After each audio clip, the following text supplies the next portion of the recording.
and I was covering 2 countries. Oh, beautiful. HR manager, 2 countries, regional manager. And I had, in all my years of work experience, I got the most beautiful feedback from my regional manager who started this thing. She said, Stephanie, you do such great work.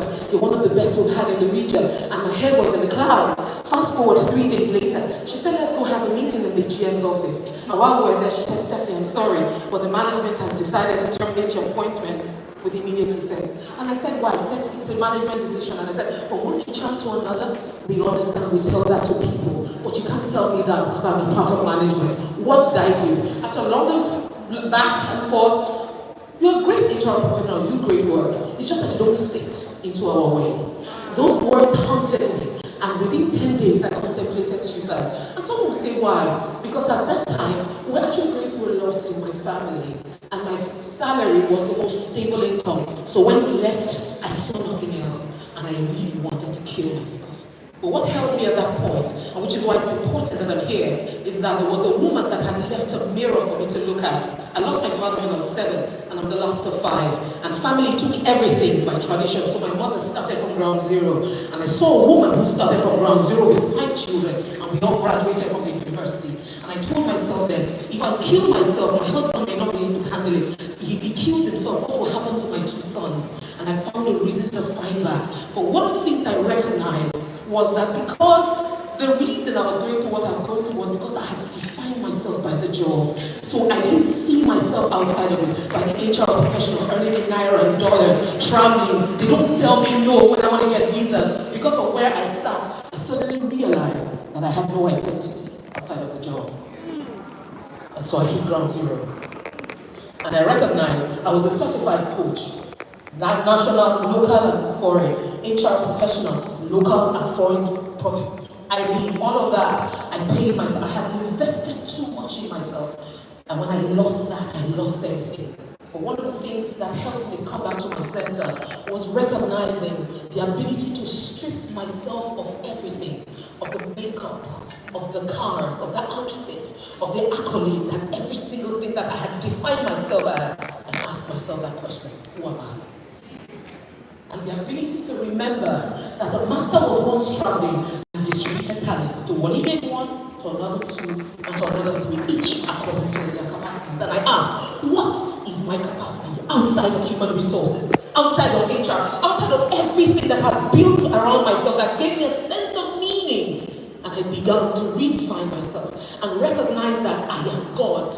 Because when lions give birth to lions and rats give birth to rats, and God give birth to God and become confident in my ability to move around to say I am a God in this particular area of genius and talent, and I will teach as many people to recognize that there is a God in you regardless of loss and failure, and suicide is not an option, depression is not an option, because I would die and I lose. And since then, I organized an annual resilience conference that helps people recognize that regardless of the curveball that life throws, you lose a job, you lose a relationship, you lose a loved one, you lose a business, you don't lose you. Because there's something in you that you can plant again and grow again. So UR3 is that platform that helps, and we're taking it, we've had 6 editions. The first edition was in 2020. It was really just to tell people that say, hey, 2020 is coming, all the alarm, don't worry, anxiety will come, it will go, but stay firm. But then to the shock of the entire world, COVID happened. And when COVID happened, we realized that UR3 has to become annual to remind people, because sometimes life issues make you forget that you have won before. If you can remember that you've won before, you can win again. And I like to say that no matter what comes or goes, no matter what gives in or doesn't, you never give up until you win. And even if you don't win, you finish strong. Because once you finish strong, you have won. And then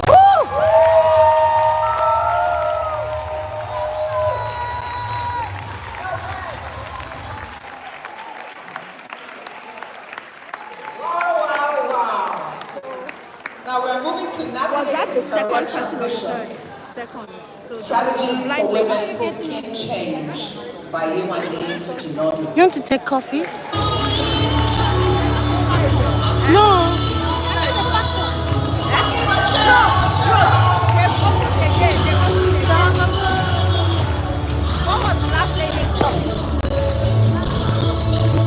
No, suicide is not the answer. Good afternoon, everyone. My name is TIWLC2025. I'm an HR professional, an ICF credentialed career coach, the convener of the Career Moms Mentorship Program, a program I started 4 years ago because I saw the struggles that women go through transitioning back into work. A bit of background about me. I studied chemical engineering. I hate chemistry, but I love maths. My mom thought, oh, she loves maths, she can do engineering. So I found my way through engineering, managed to finish with a 2-1, but I hated it. I found my way into HR, one way or the other. Anyway, in my experience as an HR professional and a career coach, I've seen that a lot of people are strong enough, but do not know how to navigate that career transition because most times they just don't know how. So today, and when I saw the opportunity, I said, why don't I share my experience, not just from how I transitioned, but how I've helped other women, especially mothers, transition back into their career after they felt that they couldn't do it or they were not good enough. So I have a few points and I hope that you learn from this. The first thing is understand your why. Now, at a point in my HR career, I felt like I've had a very difficult career. All the terrible things have happened to me. So I wanted to leave HR. And someone asked me and said, why?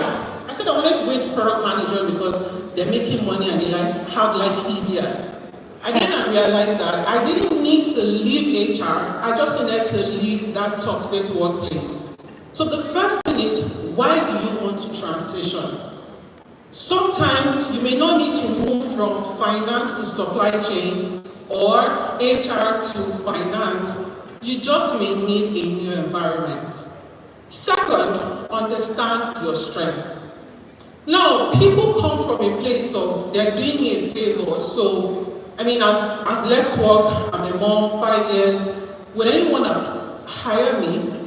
But if you know the value that you are giving, you're at a better position to get it.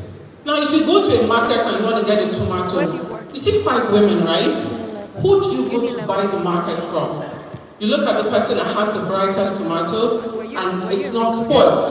It's not because she's your friend, but because this person has a better tomato to give you. So when you want to transition your career also, know what you have, where you are, and what the new organization will better get from it.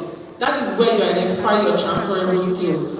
A lot of women I have coached don't seem to see it. But one thing I tell them, ask your cheerleaders, ask your friends. For me, I didn't think I could do a lot. I now write, but I hated writing and I hated English. I had friends who would encourage me and say, you can do this, you can write, you can speak. And that's what helped me identify my transferable skills. I was able to move into HR because I knew that I can manage people. So, identify your transferable skills. The third thing is upskill and reskill. For me, my first interview, they asked for someone with an HR background. What is chemical engineering looking for in HR? But then I went to alice.com, a free site because I couldn't afford to pay for an HR training. And I read about HR and I also leveraged on the experience I had. It was 2 months, but I expanded it like I've done it for 2 years. So upskill and reskill. Don't think that because you are competing with other women or men in a particular field, you don't have what it takes.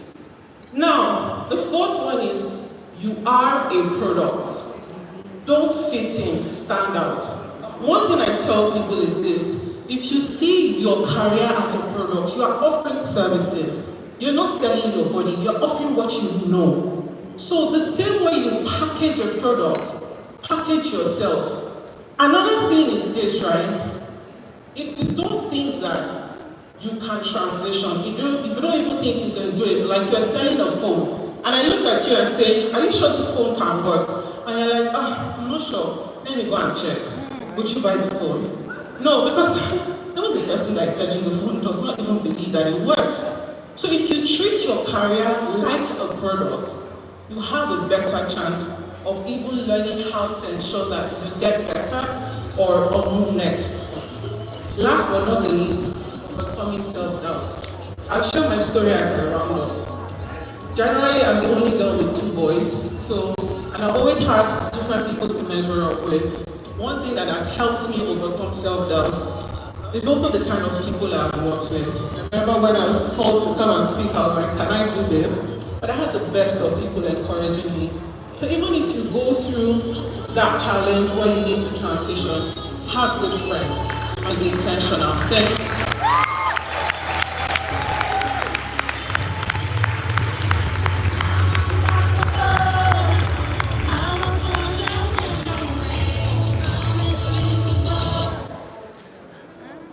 Thank you. Now I will invite Olaomi Adelangwa to come on stage and talk to us about something important, writing a will. Writing a will.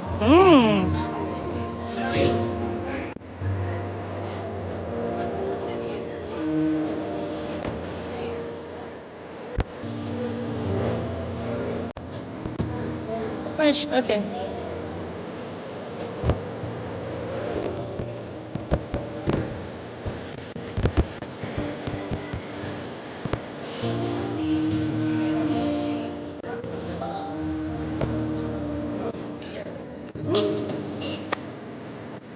That's in everybody. Wow, this is very emotional for me actually, and I'm grateful for the opportunity to be on this stage. The topic of death is one that is very, very uncomfortable. You would agree with me. But you know, Pastor Sam made mention of it yesterday, and he mentioned that writing a will is one of the most important tools that we can actually use as leaders in planning. I wrote my will 8 years ago. I'm not dead, I'm still here. Alright, I'll begin with a story, my own personal story.